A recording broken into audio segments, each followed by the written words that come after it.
السلام علیکم ورحمۃ اللہ وبرکاتہ خالہ جان۔ وعلیکم السلام ورحمۃ اللہ وبرکاتہ بیٹی۔ خالہ جان سب خیریت تو ہے؟ ہاں بیٹی اللہ کا شکر ہے۔ خالہ جان اب تو گھر میں آرام مل گیا ہوگا کیونکہ جو گھر میں بہو آ گئی ہے۔ ہاں بیٹی بہت آرام مل رہا ہے کیونکہ یہ تو میرا دل ہی جانتا ہے۔ کیا ہوا خالہ جان؟ کیا بتاؤں بیٹی، جب سے یہ میرے گھر میں آئی ہے تب سے میرا جینا حرام کر دیا ہے۔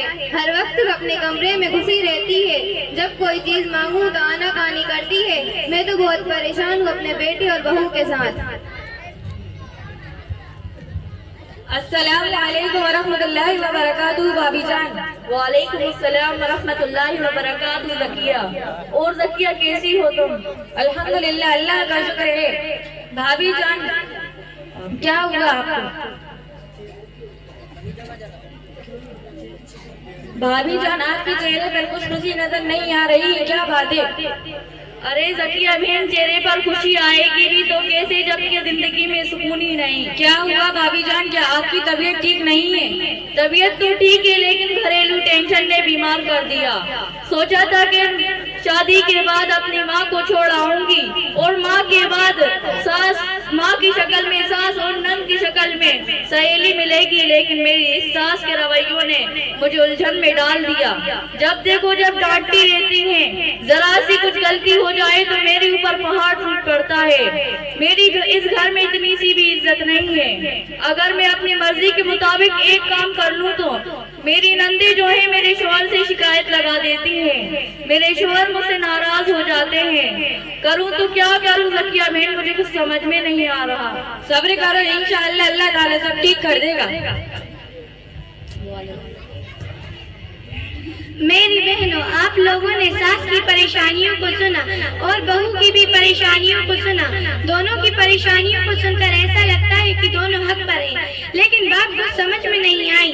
دراصل مسئلہ یہ ہے کہ ساس سوچتی ہے کہ بہو میری نوکرانی بن کر رہے، اور جب ساس اپنے بیٹے کو اس کی بیوی سے زیادہ ہی محبت کرتے ہوئے دیکھتی ہے تو اس کو بہت تکلیف ہوتی ہے۔ اسے ڈر رہتا ہے کہ کہیں میرے بہو میرے بیٹے کو اپنے قبضے میں نہ کر لے، جس کی وجہ سے ساس اپنی بہو کی برائی اپنے بیٹے سے کرنے لگتی ہے، جس سے ان دونوں میں محبت کم کر سکے۔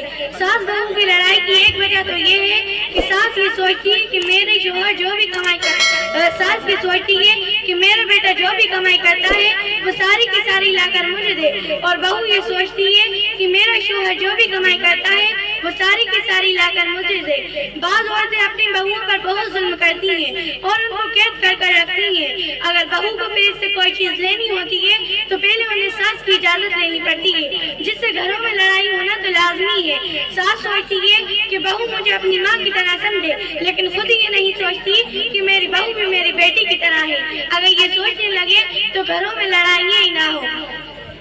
میری بہنوں، انسان گھر بدلتا ہے، رشتے بدلتا ہے، دوستی بدلتا ہے، لیکن پھر بھی وہ دکھی رہ جاتا ہے کیونکہ وہ کبھی بھی اپنے رویے کو نہیں بدلتا۔ جب انسان دوسروں کی غلطیوں کا جج اور اپنی غلطیوں کا وکیل بن جاتا ہے تو وہاں فیصلے نہیں بلکہ فاصلے پیدا ہوتے ہیں۔ فیصلہ آپ لوگوں کے ہاتھ میں کہ آپ کیا چنیں گے۔ میری بہنوں، بارش کا ایک قطرہ سانپ اور سیپی دونوں کے منہ میں جاتا ہے، لیکن سانپ اس کو زہر بنا دیتا ہے اور سیپی اس کو موتی بنا دیتا ہے۔ اسی طرح اللہ تعالیٰ نے زبان ہر انسان کو دی ہے، کوئی زہر گھول کر پس پڑ جاتا ہے تو کوئی موتی بکھیر کر بلند ہو جاتا ہے۔ خاص کر بہویں جو اپنی ساس کو اپنا دشمن سمجھتی ہیں، بھلا بہوؤں کو تو یہ سوچنا چاہیے کہ اگر میری ساس میری دشمن ہوتی تو وہ مجھے بہو بنا کر کیوں ہی لاتی، اور بہوؤں کو تو یہ بھی سوچنا چاہیے کہ وہ میری دشمن نہیں بلکہ وہ تو میری محسنہ ہے کہ انہوں نے اپنے بیٹے کے لیے مجھے بیوی کے طور پر منتخب کیا۔ وہ میری ساس نہیں بلکہ وہ تو میری ماں کی طرح ہے۔ بہوؤں کو یہ بھی سوچنا چاہیے جب میں اس گھر میں نہیں آئی تھی تو یہ ہنستا بستا گھر تھا۔ بہو کو سوچنا چاہیے کہ میرے خاوند کے لیے اللہ تعالیٰ نے میری ساس کے قدموں کے نیچے جنت بنائی ہے۔ جب یہ سمجھ لے گی تو ماں و بیٹی کی محبت میں کوئی کھیل نہیں ٹھوکے گی۔ دیکھیے، بہو سوچتی ہے کہ ساس مجھے اپنی بیٹی کی طرح مانے، لیکن کوئی بہو اپنی ساس کو ماں کی طرح نہیں مانتی۔ اگر ساس اپنی بہو کو بیٹی کی طرح مانے اور بہو اپنی ساس کو ماں کی طرح مانے تو کوئی جھگڑا ہی نہیں ہوگا۔ بعض عورتیں اس لیے بہو سے ناراض ہوتی ہیں کیونکہ انہیں وقت پر کھانا نہیں ملتا۔ بہویں بہت ہوشیار ہوتی ہیں، اپنے